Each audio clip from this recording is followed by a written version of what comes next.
As more and more begin to know, the status quo has got to go. They're bound to say yes to a man named Dr. No, a man who makes the establishment panic. Grassroots are growing way too wild, too organic. Biden is calling up military reserves. Are your kids next? As a rule, U.S. war reporting since Vietnam has been mostly mainstream media cheerleading the mission rather than digging beyond government war propaganda. After all, it was images of American boys coming home in body bags shown on the 6 o'clock news across America that finally galvanized mainstream opposition to that war. The Pentagon learned its lesson by the first Gulf War, and it severely restricted up-close media coverage. Only trusted journalists were able to report from the front lines. Most of the press corps wrote up stories based on U.S. military press releases from luxury hotels in Baghdad. By the time of Gulf War II, the Pentagon came up with the concept of embedding select journalists with the troops.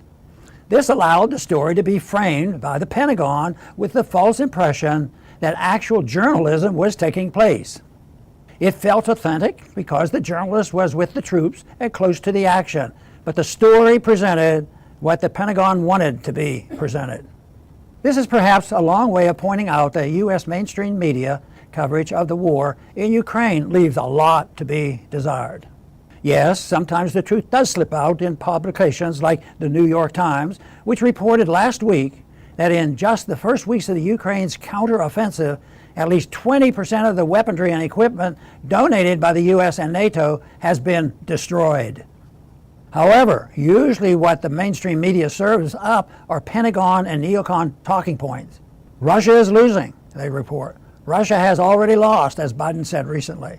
Most Americans don't go out of their way to listen to the actual experts like Colonel Doug Macgregor, who from the beginning has been telling a very different story. Thus, Americans continue to be fed propaganda. There's a funny thing about propaganda, though. Sometimes it comes face to face with contradictory reality and is shown to be nothing but a pack of lies. Take, for example, last week's shocking report that President Biden had signed an order to mobilize 3,000 U.S. military reservists for deployment to Europe in support of the 2014 Operation Atlantic Resolve. What is Atlantic Resolve? It was launched in the aftermath of the U.S.-backed coup in Ukraine and the ensuing unrest under the U.S.-installed puppet government. So if Russia is losing, or has already lost, as Biden said last week, why has it suddenly become necessary to call up U.S. reserve forces? Well, in the midst of one of the most serious U.S. military recruiting crises ever, it seems Washington does not have sufficient troops for its anti-Russia mission in Ukraine. So what is the mission, and why does it seem to be creeping toward sending more Americans close to the battle zone? No one in the administration seems interested in explaining it, and no one in the U.S. media or Congress seems interested in asking. We are on a very slippery slope, with Biden's neocons continuing to escalate in the face of massive Ukrainian losses and an apparent shortage of U.S. troops. Make no mistake, if the U.S.-NATO proxy war with Russia is not halted, the next step will be to look at the U.S. Selective Service. That means they are coming from your kids. How long before America wakes up and says no? Thanks for listening.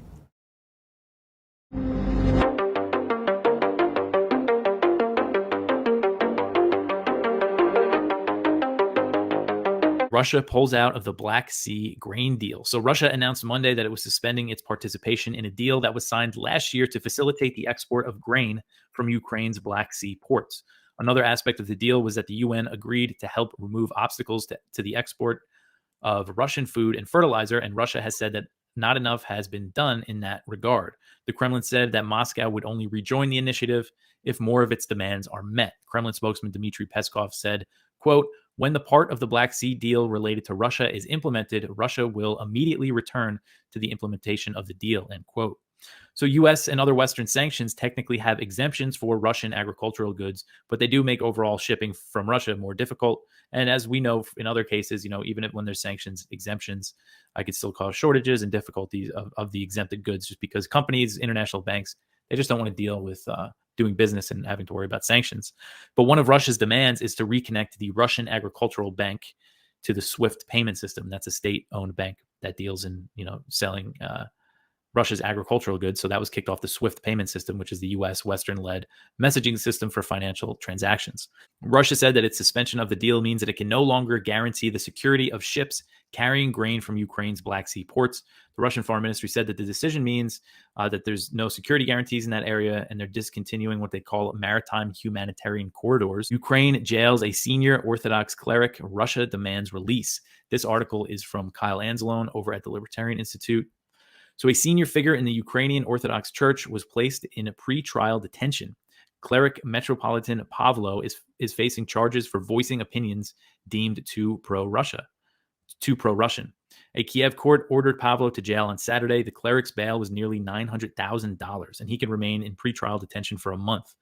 The judge claimed that he violated a court order by contacting a witness in his trial. Pavlo said he did not know that the person was a witness. So he was placed under house arrest on April 1st. And again, this is over allegations that he's saying things that are pro-Russian or pro-invasion. And so he's part of the Ukrainian Orthodox Church, which has historic ties to Russia and Moscow. After the invasion, they cut ties with Russia. They denounced the invasion, but that wasn't enough for Ukraine. Zelensky's been leading this crackdown against this church. And then there's another Orthodox church inside Ukraine, which I believe is the Orthodox Church of Ukraine. So it's very similar name, but that one does not have the historic links to Russia. But this is just a big, they're arresting priests and seizing the churches and everything. So this is all part of the de-Russification campaign that Zelensky has launched. The U.S. general says that weapons stockpiles are dangerously low. So this is another one from Kyle at the Libertarian Institute. As Washington ships billions of dollars in arms to Kiev, a general is warning that American stockpiles are becoming dangerously low. The Defense Department official called for the weapons industry to increase production. So this is General James Hecker. He issued this warning during the Chief of Air Staff's Global Air and Space Conference, which was last week. He said, quote, "Now you add that we're giving a lot of munitions away to the Ukrainians, which I think is exactly what we need to do. But now we're getting dangerously low, and sometimes, in some cases, even too low, that we don't have enough," end quote. And this is, as these cluster bombs are being sent, the U.S. started sending the cluster bombs and defending the move. Biden said that they're running out of ammunition, that both Ukraine and the U.S. Blinken made the same argument. Sometimes I think part of this is kind of, they're saying this to, try to increase the production so it'll benefit all the arms makers, the arms industry. But it does seem like they are getting, really depleting their stockpiles by sending all this ammunition to Ukraine. And of course, it makes you wonder how sustainable all this is. So the Marshall Islands is seeking more compensation from the U.S. for the health and environmental damage caused by U.S. nuclear testing as part of negotiations to extend a deal that gives the U.S. military access to the Pacific Island nation. Between 1946 and 1958, the U.S. detonated 67 nuclear bombs on or above the Marshall Islands, including Castle Bravo, which was the largest ever nuclear weapons test conducted by the U.S. The U.S. agreed to give the Marshall Islands $150 million in the 1980s and insists that the funds were a final settlement for the issue, but the amount fell well short of what is needed to clean up all the radioactive debris. 67 nuclear bombs were tested, and that Castle Bravo one, they say, was 1,000 times more powerful than what they dropped on Japan. So, of course, 150 million, the people of the Marshall Islands look at that, as an insult. So Marshall Islands Foreign Minister Jack Aiding, he testified before the Senate Committee on Energy and Natural Resources last week and called for more compensation from the U.S. to renew the agreement with his country, known as the Compact of Free Association, or COFA. So the U.S. has these COFA agreements with the Marshall Islands, Micronesia, and Palau, and renewing them is key to the U.S. strategy against China because it not only gives the U.S. military access to the Pacific Island nations, but it allows the U.S. to deny other militaries access to the area. So Joseph Yun, who's the U.S. envoy to negotiate these agreements, has said that the U.S. reached a deal with Micronesia and Palau, but the Marshall Islands is still holding out. The U.S. has offered the Marshall Islands $2.3 billion in assistance over 20 years and a $700 million trust fund. So that is what the deal is, these agreements. The U.S. is also giving billions to Micronesia and Palau. It's basically the exchange. They give them aid in exchange for military access. And again, the big thing is that it's not just military access. It's also, they could also deny China's military to access the area. But the Marshall Islands Foreign Minister says that his country is seeking more compensation for the nuclear testing and detailed some of the horrors that the Marshallese have faced due to U.S. nuclear tests. So this is, there's a lot to get into when you talk about U.S. nuclear weapons testing on the Marshall Islands. It's a really dark chapter in U.S. history. And, the big one is this Castle Bravo test. This took place in 1954. And Aiding said that U.S. military officials, quote, learned that a change in wind patterns threatened to bring fallout to inhabited atolls that had not been evacuated. They went ahead with the test anyway without warning the islanders, who were blanketed in radioactive fallout and had no idea what it was or that it was dangerous, end quote. So one of these atolls that was covered in radioactive fallout, he said that as a result, 70% of the children that lived there under 10 developed thyroid cancer, and many women of several of the affected atolls later gave birth to babies who resembled jellyfish and peeled grapes. So really bad birth defects, and they're still dealing with these health effects today. So one of these atolls, the Ronglap atoll, that this nuclear fallout fell on them. It was basically ash falling on them. They didn't know what it was. They were evacuated by the U.S. a few days after the test, but they returned 3 years later, even though the U.S. told them that they could go back, even though they knew it was heavily contaminated. And the reason why they did that is because the U.S. wanted to see what the impact of all this radiation would be on these people. So they used them as guinea pigs. Again, it's really shocking stuff if you don't know anything about it. And there's a quote from a guy named Merrill Eisenbud, who was a U.S. atomic energy official at the time. This came out, I'm not sure when this came out, but years after he said it. It was a secret document. And he said that it would be interesting to see how the radiation affected the people of this atoll. He said, quote, it would be very interesting to go back and get good environmental data so as to get a measure of the human uptake when people living in a contaminated environment. Now, data of this type has never been available. While it is true that these people do not live the way Westerners do, civilized people, it is nevertheless also true that they are more like us than the mice, end quote. So you run your mouth and I run my business, brother. You tell everybody I'm busted. You talk so much you got me disgusted. But you run your mouth and I run my business, brother. Chris Christie has said that he wants to fight Donald Trump, and rich people have to stop teasing fights. Like, if you guys are saying you got to fight, you got to start fighting. And the problem with people like at the level of Chris Christie and Donald Trump is they think that they're badasses, but they've probably never been in a fight their whole life. I'm sure they've had people killed. There's no question to me Chris Christie has had people killed. I bet someone shows up late with a seamless delivery. He's just throwing them off a bridge. I bet that's why he closed the George Washington Bridge the last time, was because he needed to get all the bodies of the people that were late with his seamless orders that he decided to throw off a bridge. You got to stay in your lane. If you don't know how to fight, but you just know how to off people, like you're not a badass. Just threaten. You could say that you've got better mob connections for offing other people. And YouTube censors, yes, I'm proclaiming that both Donald Trump and Chris Christie have ties to the mob and have histories of offing people. And I don't have any evidence of that whatsoever. But it's one of the Russian talking points that I got sent, so you know that it's factually accurate. All right, moving forward, there was a video of Joe Biden, and he was nibbling on a kid. Apparently, he forgot that he was in public. Did you guys see that one? I need Joe Biden to stay in this a little bit longer. Like, I need him to get through Porch Tour, because I got some good Joe Biden jokes that are working, and I worked them out. And I can't have them recall Joe Biden until I've done this the whole tour and put it out as like an end of year thing. So if someone could just like keep Joe Biden away from kids for like 6 months longer, because apparently I don't know how he was able to contain that. The videos came out of him sniffing, licking, groping kids, grabbing, and then they realized, you know what it was? He was on international waters, and he thought that because he was like, there's no U.S. cameras here. He forgot the world that we live in now with like the internet and everything, and that even though you're abroad, that doesn't necessarily mean you're on Epstein's island. Like, he's so used to, if he's on vacation, that means he's in places like this where he's allowed to grope the kids. But in this case, there were TV cameras right there, and so he was caught nibbling on a youngling. But they're just going to keep him in office. That's the way it works. Kamala Harris, did you guys see that? Where she was finally made a coherent statement. Usually you don't know what the fuck she's talking about, but in this case, you actually were able to understand Kamala Harris, and she let us know that there's an issue with global warming. There's an issue with carbon. There's an issue with pollution. And the only way that we're going to be able to survive and continue as a country is if we start getting rid of some people. And it's amazing that usually they don't have to correct Kamala Harris because she just makes no sense. And so they don't have to issue corrections. But in this case, she actually said something that was coherent. And then they had to actually issue a statement and go, here was the speech, because I guess they're actually writing the gibberish for her. That's how dumb she is, that they not only does it sound like everything she's saying off script, but when she's going off script and she's talking about how much she loves school buses, maybe behind closed doors, all she's talking about is we have to get rid of people. So they keep writing her talking points about school buses. And then in this case, I guess she, she just made a casual blunder, actually made sense and revealed some of what their plans were. So they instantly issued a correction. So continuing with this, some RFK stuff, I am hoping that we move on to from the topic, because at some point, if it really does keep coming up, I'm going to have to sit down and really, get autistic about it, get into the weeds, read all the papers, do all the research, talk to more doctors, and we're done with the COVID stuff. I thought I wouldn't have to worry about science for the rest of my life. Like, here's an example of a topic I found more interesting.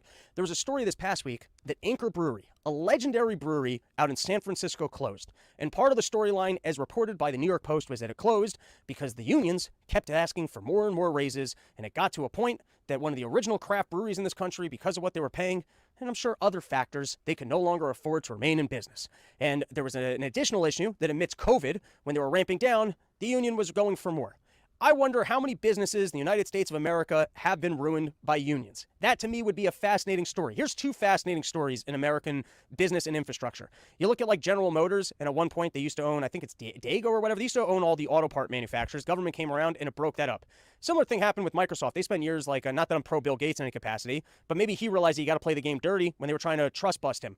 But like government seems to come in and they'll break up big businesses saying, hey, you're boxing other people out. And then you turn around a couple years later and like the industry has totally surpassed them. And it's like, what might that corporation been able to accomplish and continue to have competed if the government didn't come in and try and break it up? Or you look at like General Motors, this one I know for sure. It's like the unions agreed to better deals from Toyota that gave Toyota a comparative advantage against General Motors because their labor costs in the United States were less. I believe I have that storyline right. I haven't read about that one in a while. But I just wonder, like, how many industries have been gutted? Look at the American education system and how many kids are just, well, not that I'm pro-public school in any way, but I bet public schools would be better if they're running all these cushy little pension fund jobs. They used to talk about in New York City, like, I think they called them rubber rooms, where basically teachers would get fired for doing, like, creepy shit for kids. And then instead of firing them because the unions were so good, they just wouldn't let them in classrooms because they didn't want them around kids, but the union wouldn't let them fire them, so they would just pay them to show up to work all day, sit in a room, and just read the New York Post, which isn't a bad life. I should go do that. I mean, that's basically what I do with my day. I love reading the New York Post.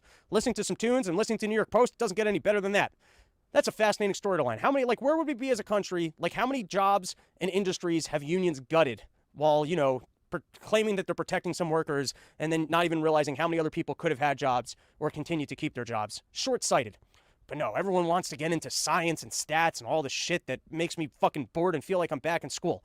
But, we ended up, topic circled back around. We were talking about it again. And then, sure enough, it's the circle of the internet. I'm reading the YouTube comments and people are saying that I must be working for Big Pharma, which if that's true, where's that check? Let's get a working green screen. Let's get a producer over here. Let's get a high-end microphone. Where's that pharma money? I have a very specific issue here, which is I think that information, when it's honest and good, needs to be presented in a particular way. And when I don't see it being given in a particular way, where I can follow it and make an informed decision, I get annoyed by that because I'm interested in actual truth and information.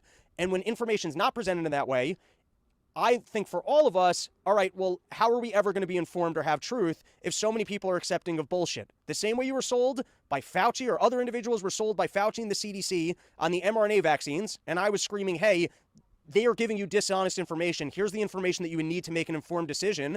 I also look, at least the way that it's being presented by RFK on podcast, I've not read all of his books, and I go, this is not enough information to be making an informed decisions. So, person said, hey, Rob, hope you're having a great summer. I'm a big fan of yours and usually agree with your takes. You brought this up 3 times now, so I got to send an email. I've watched a lot of RFK, and I thought his vaccine stance was pretty clear. There you go. Once again, they're throwing at me, hey, what RFK's got to say is obvious. You're the dumbass here that you just can't get this. Here we go. The FDA should require the pharmaceutical companies to produce RCTs on childhood vaccines using an actual placebo like saline, not testing a new vaccine against an old vaccine and fraudulently referring to that old vaccine as a placebo. If you don't know the risk, you cannot do a risk-benefit calculation.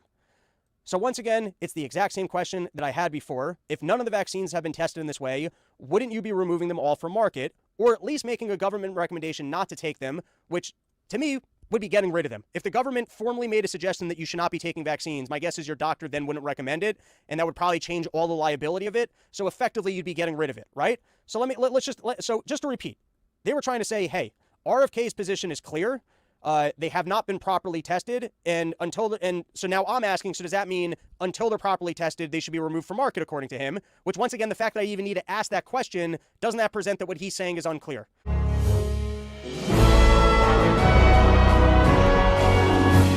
Dealing with January 6th events, of course, that great insurrection where the Republic almost fell. We were literally a hair's breadth from falling because of President Trump. But apparently, so that is driving the speculation that they may actually try to jail him. Now, he went to his Truth Social to talk about what's going on, and in his usual bombastic way, which endears some, of course, and it irritates a lot of others, he actually made a very good and very accurate point. And I'm just going to read from what he wrote. He said, They made he said they illegally spied on my campaign. True. Attacked me with a totally fake dossier that was funded by Hillary Clinton's campaign with the DNC. True. Impeached me twice. I won. True. They failed on the Mueller witch hunt. No collusion. True. They failed on the Russia hoax. True. We just found that out. The 51 intelligence agents fraud. True. We found that out. The FBI Twitter files. True. We found that out. The DOJ Facebook censorship and every other scam imaginable. But on top of that, they have now effectively indicted me 3 times. The Department of Justice staffed and runs the DA's office in Manhattan, with a probable 4th coming from Atlanta. So having failed in all of those things, they are not deterred, Dr. Paul. They're still going after him. And I have to say, it's been said before, but the whole idea that a sitting president arrests and puts in jail his prime opposition, his prime opponent in a coming election, that is not something that you would expect in a normal democracy. It's something you would expect in some third world dictatorship.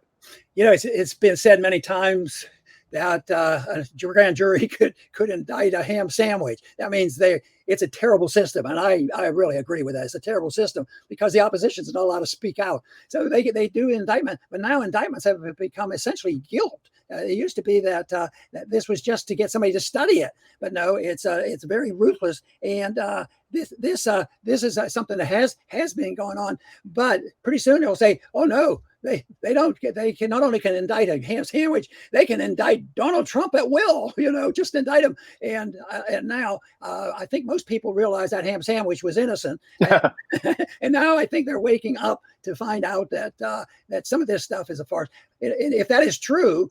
And I think Trump sort of has to have some psychological protection because he probably figures, like you cited some of his defense, it sounds pretty reasonable. So he has to have some defense, and that is that truth is on his side on so many of these issues. You know, sometimes it takes a while for truth to seep out and the people change their minds on things. But 1948 was a famous year in Texas when LBJ stole an election. Oh, he couldn't have stolen an election. He became senator and he's president. He's a legitimate president. But when they go back now, they realize it. Then I get to thinking, you know, he got away with that. Nobody really believes it was a fair election. And in many ways, he got out of office in disgrace, and which was deserved. And so we never know what's going to happen. I don't think, we don't know what's going to happen with this next election, but a lot of people think that it's over the top. And to me, it's a contest between the people who have a little more respect for a higher law versus thinking that lies are important and truth is unachievable. And I think there's more people out there that know and understand what a higher law is. You shouldn't lie, cheat, and steal. Even though it's happening all the time, I think there's many that understand that. So I think it's over the top right now of what's going on. That's not to say it's 100% on one side versus the other side, but I'll tell you what, another indictment, somebody said there are going to be many, many more, and they're going to come out of Georgia and every place else. I think every time they do that, I think Trump probably, he picks up a couple $1 million. We know that. It really boosts his fundraising. So it is a really distorted situation. Use the law as a weapon against him. But, Julie Kelly, who we had on the show, and she's been great on the January 6th stuff. She's an investigative reporter with American Greatness, and I have a lot of respect for her. Well, this is from the Zero Hedge article that we were both reading this morning. And this is what she writes about it. It's pretty chilling, Dr. Paul. She says, Smith, and now that's the prosecutor, Smith knows this case is small potatoes compared to what he's about to inflict on Trump and several associates for January 6th. It's very likely Smith will use the classified docs prosecution as leverage to seek pretrial detention for Trump when the special counsel indicts Trump for the several January 6 related offenses, which could include seditious conspiracy. So they're going to use those classified documents as a pretense to put him in jail in the slammer while he awaits trial for all the other stuff they're piling on him. And it just raises the crazy specter, Dr. Paul, of poor old President Trump sitting there in his jail cell running for president. And I think you're right. I think if that happens, I think it's going to bring a huge sympathy around Trump, and it's going to get people to think there's really something wrong, not only with Biden, but with everyone around him. I just think it's going to backfire. I don't know how you feel about it. Well, that's what I think, absolutely. But I tell you what, there is going to be another option, which is the dangerous option, because there's going to be a few people who will get really fed up with this if they see Trump in handcuffs behind some bars. And that will be a declaration that is very, very dangerous. It would really challenge those of us who resist and try to prevent the use of force to bring about political changes. But that would excite a lot of people in a very negative way. So let's just hope that it's limited to people waking up up and saying, well, yes, this has been a ripoff. This is an extreme abuse of justice, and do their argument and fighting out in a political election. They sent Janet Yellen over there. Now, she's not had that great a success. She went over to China.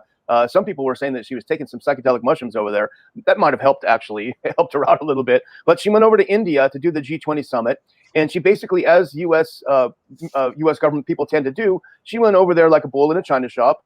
And she had all kinds of demands that the final communique has to condemn Russia and has to talk about supporting Ukraine until the end of time. And everyone better sign this up or you're really bad people. Well, she came face to face with the fact that the world has changed. And she didn't get them to line up behind her and sign the document. In fact, as you started the show pointing out, there was no final communique because the U.S., again, with its allies, of course, its lapdogs like the U.K., they came in expecting one outcome, and that outcome didn't happen. So things, I think, have changed quite a bit, and the G20 meeting has concluded without the statement of condemnation for Russia and full, complete support for Ukraine. And I think it was Forbes that reported 20% of everything that's been sent over there is gone. So it's being crushed. Instead, and this does remind me, Dr. Paul, of the COVID thing, the bumper stickers, even though it's obvious that what they were saying, that have been saying, is wrong. Ukraine is winning. Wear your mask. Get your shot. Everything they've said is wrong. They can't back away and take a look at it. They have to continue with the bumper stickers. And that's what we're seeing here in NATO. And it's actually, I think you suggested it early, very disgusting that the U.S. is pushing them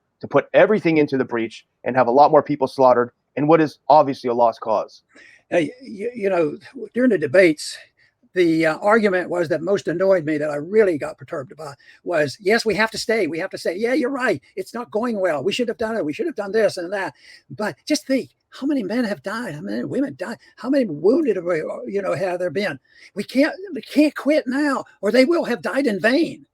Yeah. Just think of the insanity of that. Oh, go out and do more of it. And then you'll have more people dying in vain. But that was one of the arguments. In a way, this is what they're doing in there. We had a strategy which was non-existent. We don't really know why we were there. And why did the American people sit silent and let them go in there? The information is available. And yet I don't think they learned it in the government schools on how some of these things have happened throughout history. But the argument that we have to continue, because although we may have made mistakes and they were very bad, but we have to have a cause. We can't figure out what it is, but we have to keep sending the troops in. Keep building the weapons. Maybe it's the building of the weapons that's a motivation more than the strategy of moving the world in the direction of peace and prosperity.